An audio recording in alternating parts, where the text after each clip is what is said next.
Before Spencer Wilson decided to play bassoon, he already fell in love with music at a young age. Back in 4th grade, the Pokémon movie 2000 came out, and there was this really lovely flute melody. Wilson also loves music from Japanese composer Joe Hisaishi, specifically his works from Studio Ghibli films.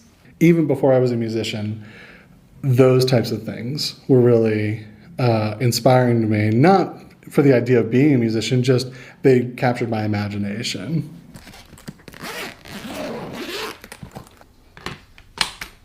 Wilson first picked up the bassoon after he played clarinet in 6th grade. He gave up the clarinet because it was too competitive, and the bassoon is less common but harder to play. Yeah, I tell my students all the time, I've been playing bassoon longer than being alive, and it's still me trying to figure out how it works. We're not going to do 200. Wilson gives private lessons to high school students, helping them prepare for concerts and competitions. So, what practice have you all done? The whole thing. The whole thing? Good. Harry? The top of the 2nd page. Hey, that's some improvement. That's good. I'll give a master class on how to practice one section of one etude to a group of people all at the same time, and then see where they have commonalities in problems and where they have unique problems. 1, 2, ready, and. Yeah, that's all you have. Wilson said he's tried every bullheaded way to play bassoon as a student, occasionally struggling.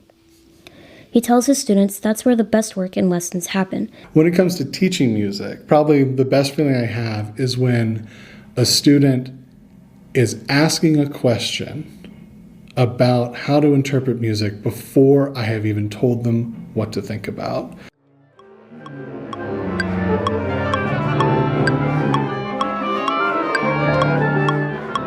When he's not teaching his students, Wilson plays his bassoon for the Dallas Winds. Before rehearsal, Wilson does a series of breathing exercises to help with his nerves. And that's not really to kind of deal with the mental aspect of being nervous, but the physiological aspect of being nervous. When performing with groups, Wilson admires how dozens of people decide to think the same way about music. It's really humbling. When it really works, it is almost unearthly in the feeling that it gives me.